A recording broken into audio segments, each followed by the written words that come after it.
Good morning mga kasari. Nandito pa rin tayo sa bahay, ano? Maaga pa. Alis tayo mga kasari. Ipakita ko sa inyo yung negosyo natin na actually matagal na ito mga kasari. 2018 pa ito nagsimula. Yung ganitong negosyo na talagang patok din naman mga kasari, ano? Kaya pakita ko sa inyo ngayon yung ating negosyo ngayon na hindi na kailangan na bantayan ng tao. Hindi kailangan ng oras mo, araw-araw oras-oras. Hindi na kailangan mga kasari, ano? Kahit ilapag mo lang sa dyan, kumikita mga kasari. Tara mga kasari, samahan niyo ako kung anong klase negosyo ito mga kasari, ano? Napakahalaga mga kasari.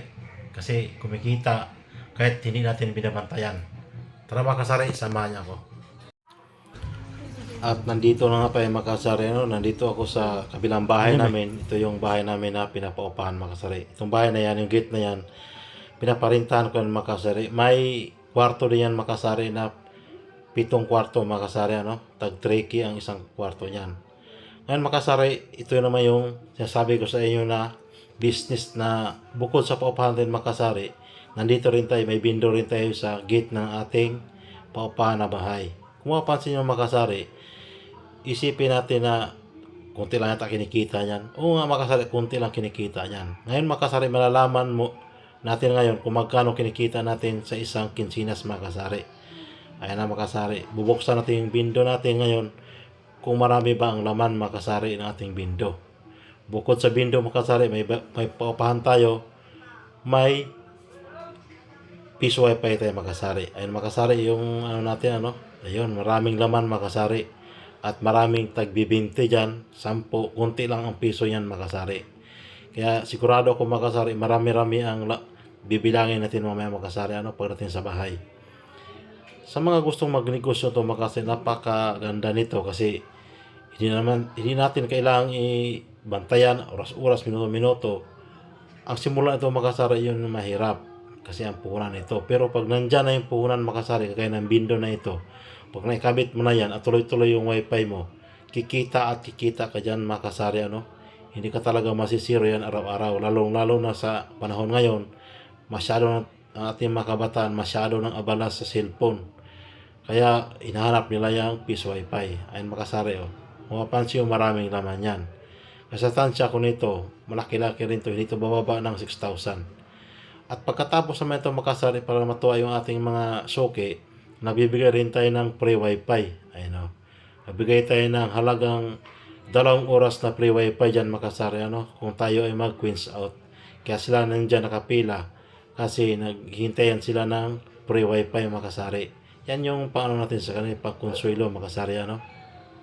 At ito na makasari, binibilang na natin yung ating queens out makasari. Nakikita nyo naman makasari, marami ang tagbibinti dyan. 10.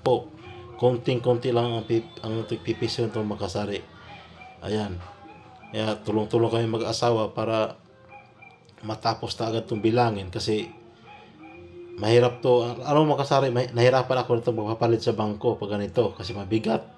Kaya ginagawa ko nito, ito yung binabayad ko sa aking mga ahente.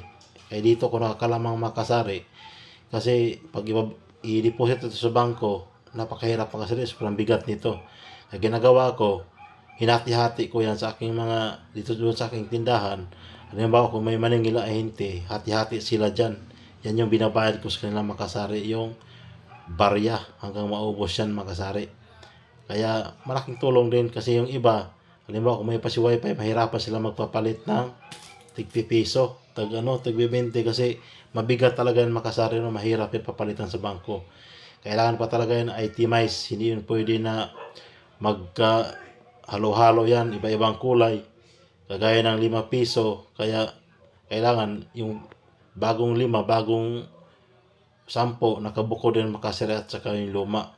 Kasi pag hindi mo nakabukod yan, pagdating sa bangko, ay bibilangin mo ulit yan doon makasari, ipahiwalay yan sa'yo. Nakasubok ko yan makasari, deposit ako yan dati. Kaya di na ako nagde-deposit yan makasari ng barya. Binabayad ko yan sa mga ahente. Gaya ng soft drinks, kape, basta mga chicherya yan makasari, binabayaran ko yan. Alam mo, tag 2,000 sila bawat ahente. Hindi na masyadong sa kanila yan. At least na-dispose natin yang hindi na kailangan pa dumadaan ng bangko. Kaya yan ang kagandahan dito sa akin makasari kasi may tindahan ako. Kaya hindi na ako nahirapan dispose ng mga barya mga kasari, ano. Yan, nilalagay na nga natin yung nabibilang natin kasi baka magkahulugan pa, mahirap magbilang uli mga kasari. Kaya sa mga gustong magnegosyo ng ganito mga kasari, di ko naman sinasabi na ano, pero ito mga kasari, matagal na ito sa akin, 2018 pa ito, no. Nung nagbukas ako ng mini grocery mga kasari 2018, halos magkasabay ito mga kasari, buwan lang pagitan nito. Nauna yung mini grocery ko, pagkatapos nagkabit ako nitong Peace Wi-Fi para extra income din mga kasari, ano. May Wi-Fi ka na, libre ka na, kumikita ka pa mga kasari, ano. Ayan. At marami pa tayong natutulungan na walang Wi-Fi dun sa ating area na pinupuntahan kanina. Sa kabilang block yun mga kasari, yung bahay ko, kabilang bahay ko yun. Kaya marami na walang Wi-Fi doon, natutulungan din natin sila. Kaya pagdating ng Wins Out, nag-aabang yan sila para humihingi ng 2 oras na free Wi-Fi mga kasari. Kaya tuwang-tuwa yan sila mga kasari. Alam natin na yung mga tao, siyempre, pag may free, talagang natutuwa yan sila mga kasari, ano. Ayun mga kasari, malapit na tayo magtapos magbilang ng ating barya. Ayun, magkano kaya ang halaga nito mga kasari? 15 days lang ito mga kasari, no? Isang bindo lang ito.